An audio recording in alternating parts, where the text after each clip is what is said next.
সম্মানিত সুধী, আসসালামু আলাইকুম। আবু জাহেলের আসল নাম আমর ইবনে হিশাম। তার পুরো নাম ছিল ইবনে হিশাম ওরফে আবুল হাক্কাম ওরফে আবু জাহেল। আবু জাহেল শব্দের অর্থ মূর্খের পিতা। আবু জাহেল মানুষটি এমনই মূর্খ ছিল যে সেই ব্যক্তির নামকেই আল্লাহ পাক পৃথিবীতে রেখে দিয়েছেন চরম ঘৃণাবাচক একটি নাম হিসাবে। এখনও মানুষ কারো উপর রুষ্ট হলে কিংবা কেউ অতি মূর্খের মতো কাজ করলে মানুষ উক্ত নামটি ধরে তাকে গালি দেয়। কুখ্যাত মুশরিক আবু জাহেল মহানবী হজরত মোহাম্মদ সাল্লাহ সাল্লামের চাচা বলে প্রচলিত আছে সমাজে। ইসলামের সঙ্গে তার শত্রুতা ও মহানবী হজরত মোহাম্মদ সাল্লাহ আলাইসাল্লামের প্রতি তার বিদ্বেষ ও বেয়াদবি সর্বজনবিদিত। তার সম্পর্কে কেউ কেউ বলেন যে সে রাসূলুল্লাহ সাল্লাহ আলাইসাল্লামের চাচা ছিল, যেমন চাচা ছিল আবুল আহাব। আসলে বিষয়টি তা নয়, এটি একটি ভুল মতবাদ। আবু জাহেল কুরাইশ বংশের লোক ছিল ঠিকই, তবে সে মহানবী হজরত মোহাম্মদ সাল্লাহ আলাইসাল্লামের চাচা ছিল না। মহানবী হজরত মোহাম্মদ সাল্লাহ সাল্লামের দাদা আব্দুল মুত্তালিবের সন্তান ছিল না। আবু জাহেলের বংশধারা হল আবু জাহেল, আমর ইবনে হিশাম, ইবনে মুগিরা, ইবনে আবদুল্লাহ, ইবনে ওমর, ইবনে মাকজুম। এই জাহেল এমনই জাহেল বা মূর্খ ছিল যে উল্টা কথা বলাই ছিল তার স্বভাব। আমরা সকলেই জানি আমাদের প্রিয় নবী হজরত মোহাম্মদ সাল্লাল্লাহু আলাইহি ওয়াসাল্লাম ছিলেন অতি সুদর্শন একজন পুরুষ। অনেকেই মত দিয়েছেন যে তিনি ছিলেন পূর্ণিমার চাঁদের চেয়েও সুন্দর। রাসূল পাক সাল্লাল্লাহু আলাইহি ওয়াসাল্লামকে একবার আবু জাহেল বলেছিল, মোহাম্মদ তুমি বড়ই কুৎসিত। হুজুর পাক সাল্লাল্লাহু আলাইহি ওয়াসাল্লাম বললেন, তুমি ঠিক বলেছ। হযরত ওমর রাদিয়াল্লাহু তাআলা আনহু প্রতিবাদ করে বললেন, হুজুর আপনি পূর্ণিমার চাঁদের চেয়েও সুন্দর। হুজুর পাক সাল্লাল্লাহু আলাইহি ওয়াসাল্লাম বললেন, তুমি ঠিক বলেছ। হযরত আবু বকর রাদিয়াল্লাহু তাআলা আনহু সেখানে উপস্থিত ছিলেন। তিনি বললেন, হুজুর আপনি দুজনকেই বললেন ঠিক বলেছ, এর অর্থ কি? হুজুর পাক সাল্লাল্লাহু আলাইহি ওয়াসাল্লাম বললেন, মানুষ যখন কিছু দেখে তখন তার মধ্যে সে নিজেকেই দেখতে পায়। অর্থাৎ সৌন্দর্য মানুষের অন্তরে বাস করে। যে নিজে যত সুন্দর, অন্যকে সে তত সুন্দর করে দেখতে পায়। হযরত মুহাম্মদ সাল্লাল্লাহু আলাইহি ওয়াসাল্লামকে জন্মভূমি মক্কা থেকে বিতাড়িত করেছে এই পাপিষ্ঠ। আর তিনি বেরিয়ে যাওয়ার সময় শত কষ্ট বুকে নিয়ে আক্ষেপ করে বলেছেন, ওহে মক্কা, তোর থেকে যদি আমাকে বের করা না হতো তবে আমি কখনোই বের হতাম না। এই হাদিসটির উল্লেখ পাওয়া যায় তিরমিজির হাদিস নাম্বার 3925 নাম্বার হাদিসে। তিনি জন্মের আগে হারিয়েছেন বাবা, জন্মের 6 বছর পর মা, আর 8 বছরে দাদা। তায়েফে পাথরের আঘাতে রক্তাক্ত হয়েছেন বিনা কারণে। একই বছরে হারিয়েছেন শ্রেষ্ঠ জীবন সঙ্গিনী খাদিজা রাদিয়াল্লাহু তাআলা আনহু ও চাচা আবু তালেবকে। আর এখন কিনা নিজের জন্মভূমিটাকেও ছেড়ে যেতে হচ্ছে। মক্কায় কাফের মুশরিকদের অকথ্য নির্যাতন সহ্য করতে করতে পরবর্তীতে মহান আল্লাহ পাকের নির্দেশে সাহাবীদের নিয়ে মদিনায় হিজরত করলেন রাসূলুল্লাহ সাল্লাল্লাহু আলাইহি ওয়াসাল্লাম। কিন্তু কাফেররা সেই মক্কাতে বসেও মদিনায় মুসলিমদের জীবন অতিষ্ঠ করার সকল পায়তারা চালিয়ে যেতে লাগলো। এবং এই কূটবুদ্ধি আর ষড়যন্ত্রের মূল হোতা ছিল আবু জাহেল। আল্লাহর নির্দেশে কাফেরদের শায়েস্তা করতে, সর্বোপরি আল্লাহর দ্বীন প্রতিষ্ঠা করতে বা সত্যকে প্রতিষ্ঠা করতে আর কাফেরদের মিথ্যার বিরুদ্ধে কঠিন জবাব দেওয়ার জন্য স্পষ্ট লড়াই সংঘটিত হয় মদিনার দক্ষিণ পশ্চিমে অবস্থিত বদর প্রান্তরে। এই যুদ্ধ বদরের যুদ্ধ নামে পরিচিত। বদর যুদ্ধে আল্লাহর দুশমন আবু জাহেলকে হত্যা করেছেন দুইজন ছোট্ট বালক, এবং তারা ছিল আপন ভাই মুআজ বিন আমর বিন ইল জামুহ এবং মুআজ বিন আফরা। আবু জাহেলের রক্তে হাত রাঙানোর শপথ নিয়ে বলিয়ান হয়ে দুই সহোদর ভাই বদর মাঠে এলেন। চোখে আবু জাহেলকে হত্যা করার নেশা, মনে বহুদিনের পুষে রাখা ক্ষোভ। খোলা তরোয়ারি হাতে দাঁড়ালেন যুদ্ধের ময়দানে। যুদ্ধের শুরুতেই কুরাইশ পক্ষের বীর উতবা ওয়ালিদ হুঙ্কার ছেড়ে প্রতিপক্ষকে দ্বন্দ্বের আহ্বান জানায়। তখন মুসলিম বাহিনীর মধ্য থেকে প্রথম আফরার 3 ছেলে মুয়াজ, মুয়াউইজ ও আউফ রাদিয়াল্লাহু তাআলা আনহু তরবারি হাতে ময়দানের দিকে ধাবিত হন। রাসূলুল্লাহ সাল্লাল্লাহু আলাইহি ওয়াসাল্লাম তাদের বাধা দেন। হামজা রাদিয়াল্লাহু তাআলা আনহু, আলী রাদিয়াল্লাহু তাআলা আনহু ও অন্যদের এগিয়ে দেন। প্রাণের প্রিয় নবী মুহাম্মদ সাল্লাল্লাহু আলাইহি ওয়াসাল্লামের দুশমনকে হত্যার নেশা তাদের শরীরের রক্তকে যেন আগ্নেয়গিরির লাভার মতো টকবক করে ফুটিয়ে তুলেছিল। তারা ছুটে চললেন, গিয়ে দাঁড়ালেন এক ব্যক্তির মাঝখানে। লক্ষ্য আবু জাহেল। কিন্তু আবু জাহেলকে তারা দুজনের একজনও চিনেন না। দুই তরুণের মাঝখানে সেই ব্যক্তির নাম আব্দুর রহমান ইবনে আউফ রাদিয়াল্লাহু তাআলা আনহু, এবং এই ঘটনাটি আউফ রাদিয়াল্লাহু তাআলা আনহু বর্ণনা করেছিলেন। আব্দুর রহমান ইবনে আউফের মুখেই শোনা যাক সেই দুই ভাইয়ের বীরত্বের গল্প। তিনি বলেন, আমি বদর যুদ্ধে সারিতে দাঁড়িয়ে আছি। যুদ্ধ বেঁধে গিয়েছে। আমি আমার ডানে বামে তাকিয়ে দেখি অল্প বয়স্ক দুজন আনসার যুবকের মাঝে আমি একা রয়েছি। আমার আকাঙ্ক্ষা ছিল তাদের অপেক্ষা শক্তিশালীদের মধ্যে থাকি। তখন তাদের একজন আমাকে জিজ্ঞাসা করল, চাচা, আপনি কি আবু জাহেলকে চিনেন? আমি বললাম, হ্যাঁ। তবে ভাতিজা, তাকে তোমাদের কি প্রয়োজন? সে বলল, আমি জানতে পেরেছি যে রাসূলুল্লাহ সাল্লাল্লাহু আলাইহি ওয়াসাল্লামকে গালমন্দ করেছে সে। আমি আল্লাহর সঙ্গে চুক্তি করে এসেছি, যার হাতে আমার প্রাণ। আমি তার উপর আক্রমণ করব এবং আক্রমণ চালিয়েই যাব যতক্ষণ না আমাদের মধ্যে কেউ একজন না মরবে। যার মরণ আগে নির্ধারিত সেই মরবে, আমি হই বা সে। আমার হৃদয় সাহসে ভরে গেল। আমি তার কথায় বিস্মিত হলাম। তা শুনে দ্বিতীয়জন আমাকে অনুরূপভাবে বলল। তৎক্ষণাৎ আমি আবু জাহেলকে দেখালাম, সে মানুষের মাঝে ঘুরে বেড়াচ্ছে।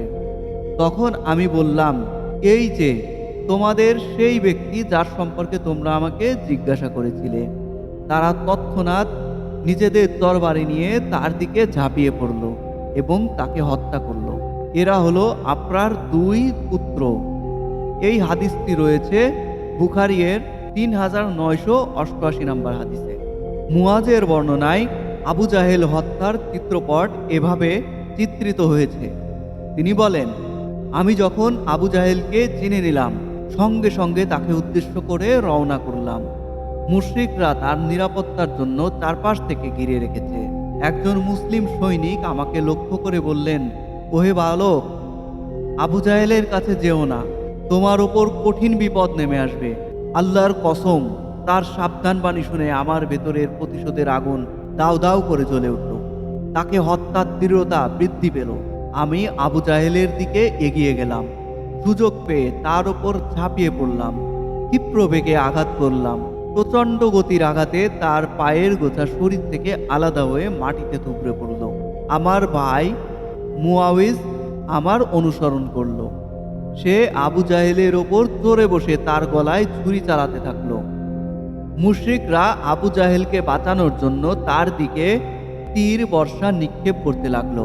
চতুর্মুখী আক্রমণে সে নিস্তেজ হয়ে পড়ল। আবু জাহেলের পুত্র ইকরমা আমার কাঁধের ওপর তরবারির আঘাত চালালো। আমার বাম হাত কাঁধ থেকে বিচ্ছিন্ন হয়ে যাওয়ার উপক্রম হলো, কিন্তু হাতটি বাম পাঁজরের চামড়ার সঙ্গে ঝুলে থাকলো এবং যুদ্ধের জন্য প্রতিবন্ধক হয়ে দাঁড়ালো। আমি তাকে পিছনে টেনে সাধারণভাবে যুদ্ধ করতে থাকলাম, কিন্তু সেই কাটা হাতটি যখন আমাকে খুবই কষ্ট দিতে লাগলো, তখন আমি তার উপর আমার পা রেখে জোরে টান দিয়ে তাকে ছিঁড়ে ফেলে দিলাম। যুদ্ধ থেমে গেল। মুশরিকরা পালানোর পথ ধরল। 70 জন মুশরিক বন্দী হলো, 70 জন মারা পড়ল। মুসলমানদেরও 14 জন শহীদ হয়ে জান্নাতে পৌঁছে গেল। রাসূলুল্লাহ সাল্লাল্লাহু আলাইহি ওয়াসাল্লামের কাছে আবু জাহেলের মৃত্যুর সংবাদ আসে। তিনি আল্লাহর প্রশংসা করলেন এবং আল্লাহর আনুগত্য প্রকাশ করলেন। দুই বালকের শপথে বলিয়ান ও সাহসের গল্প শুনলেন। আল্লাহর রাসূলের প্রতি ভালোবাসা ও আনুগত্যের অকুণ্ঠ সমর্পণ দেখে তিনি খুশি হলেন। তাদের জন্য দোয়া করলেন, কাছে ডাকলেন। রাসূলুল্লাহ সাল্লাল্লাহু আলাইহি সাল্লাম তাদেরকে জিজ্ঞাসা করলেন, তোমাদের মধ্যে কে হত্যা করেছ? মুয়াজ বিন আমর বিন ইলজামুহ বললেন, আমি হত্যা করেছি। এবং মুয়াজ বিন আফরা বললেন, আমি হত্যা করেছি। রাসূলুল্লাহ সাল্লাল্লাহু আলাইহি ওয়াসাল্লাম পুনরায় বললেন, তোমরা কি তোমাদের তরবারি পরিষ্কার করে ফেলেছো? তারা বলল, না। তিনি বললেন, আমাকে দেখাও। উভয় তরবারিতে রক্ত দেখতে পেয়ে মহানবী হযরত মুহাম্মদ সাল্লাল্লাহু আলাইহি ওয়াসাল্লাম বললেন, তোমরা উভয়ে তাকে হত্যা করেছো। আব্দুর রহমান ইবনে আউফ রাদিয়াল্লাহু তাআলা আনহু তাদের কাজে মুগ্ধ হয়ে বললেন, ওই দুই ভাইয়ের মধ্যে অবস্থান করে আমি যে আনন্দ পেয়েছি তা আর কোনো দুজনের মধ্যে অবস্থান করে পাইনি। রাসূলের কথা আলাদা। যখন যুদ্ধ শেষ হয়ে গেল তখন রাসূলুল্লাহ সাল্লাল্লাহু আলাইহি ওয়াসাল্লাম বললেন, কে আছো এমন যে দেখে আসবে আবু জাহেলের অবস্থা কি? আব্দুল্লাহ বিন মাসউদ রাদিয়াল্লাহু তাআলা আনহু ছিলেন মূলত একজন দিনমজুর বা হতদরিদ্র মানুষ, যাকে দিয়ে উট বকরি চড়াতো তৎকালীন আরবের লোকেরা। আব্দুল্লাহ বিন মাসউদ রাদিয়াল্লাহু তাআলা আনহু যখন সৈন্যদের মধ্যে অনুসন্ধান চালিয়ে আবু জাহেলকে খুঁজে পেলেন, আবু জাহেল তখন মৃতপ্রায় অবস্থায় ছিল। আবু জাহেল বছরের পর বছর জমিনের ওপর রাজত্ব করেছে। আজ সেই কিনা মুখ থুবড়ে পড়ে আছে বদরের এক প্রান্তে জমিনের ওপর। মৃত্যু শয্যায়ও তার থেকে কমেনি অহংকার এবং দাম্ভিকতা। এমত অবস্থায় আব্দুল্লাহ বিন মাসউদ তার বুকের ওপর উঠে বসলেন। আবু জাহেল চোখ খুলে দেখল আব্দুল্লাহ বিন মাসউদ তার বুকের ওপর। এতে আবু জাহেল অপমান বোধ করে বলল, তুমি মক্কায় রাখাল ছিলে না? ইবনে মাসউদ রাদিয়াল্লাহু তাআলা আনহু বললেন, হ্যাঁ আল্লাহর দুশমন, আমি অবশ্যই মক্কাতে রাখাল ছিলাম।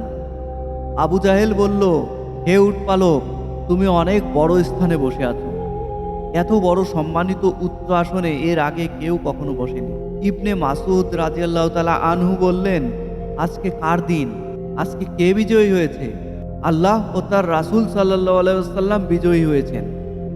যখন সে মুমূর্ষু অবস্থায় জীবনের অন্তিম মুহূর্তে পৌঁছে গিয়েছে তখনও সে দাম্ভিকতার সুরে বলেছে, তোমরা কি আমার চেয়ে শ্রেষ্ঠ কাউকে হত্যা করতে পেরেছ? এই হাদিসটি রয়েছে মুসলিমের 4554 নাম্বার হাদিস। সে নিজে ভুল স্বীকার তো করেইনি, স্বীকৃতিও দেয়নি আল্লাহ তাআলা ও তার রাসূলকে, বরং তার আচরণের স্বীকৃতি পেয়েছে অহংকার আর অহংকার। তাই তো সে জীবনের অন্তিম মুহূর্তেও সে বলেছে, আমাকে যদি চাষিরা হত্যা না করে বড় কোনো বীর বাহাদুর হত্যা করত, তবে কতই না ভালো হতো। যে দুই বালক তাকে হত্যা করেছে তারা মূলত মদিনায় কৃষিকাজ করত। কতটা অহংকার আর জিদ থাকলে মানুষ মৃত্যুর সময়ও অন্তিম মুহূর্তে এই কথা বলতে পারে। এবং এই অহংকার ও দম্ভক্তি শুনে আব্দুল্লাহ বিন মাসউদ রাদিয়াল্লাহু তাআলা আনহু নিজেকে স্থির রাখতে পারলেন না। এই অহংকারকে চিরতরে নিঃশেষ করে দেওয়ার জন্য তিনি তার হাতে থাকা খঞ্জর বিদ্ধ করে দিলেন আবু জাহেলের বুকে। এভাবেই পতন হলো এক অত্যাচারী, দুরাচারী, অহংকারী একজন মূর্খ মানুষ আবু জাহেলের। আর ইসলামের বিজয়ের দিন সূচিত হতে শুরু করলো আরবের বুকে তথা বিশ্বময়। উল্লেখ্য, ইতিহাসের নিকৃষ্ট চরিত্র আবু জাহেলের হত্যাকারী দুই মুসলিম তরুণের মা আফরা বিনতে উবাইদ রাদিয়াল্লাহু তাআলা আনহু ছিলেন ইসলামের ইতিহাসে বিরলতম উদাহরণ। এই মহিয়সী নারীর 7 সন্তানই বদর যুদ্ধে অংশগ্রহণ করেছিলেন। আল্লাহ পাক রাব্বুল আলামিন আমাদেরকে জানার ও আমল করার তৌফিক দান করুন এবং আমাদেরকে অহংকার এবং দাম্ভিকতা থেকে আল্লাহ পাক মুক্তি দান করুন। আমাদেরকে জান্নাতুল ফিরদাউসের জন্য উপযুক্ত করে দিন। আপনার রহমত এবং বরকত দ্বারা আমাদেরকে অনুগ্রহ করুন, আমিন। আমার চ্যানেলে ইতিহাস, ইসলামের ইতিহাস, জ্ঞান বিজ্ঞান এবং ইসলামিক ছোট গল্প সংক্রান্ত ভিডিও প্রকাশ করা হয়। সাবস্ক্রাইব করে আমার চ্যানেলের সাথে যুক্ত থাকুন যাতে পরবর্তী ভিডিওগুলো সহজে পেতে পারেন। যে কোনো পরামর্শ এবং ইনফরমেশন শেয়ার করতে পারেন কমেন্ট বক্সে। এছাড়াও ভিডিওটি কেমন লাগলো জানাতে ভুলবেন না। আরও উন্নত কন্টেন্ট উপহার দেওয়ার জন্য আপনার মন্তব্য একান্ত প্রয়োজন। আল্লাহ পাক রাব্বুল আলামিন আপনাদেরকে সুস্থতা এবং সমৃদ্ধি দান করুন, আমিন। ধন্যবাদ।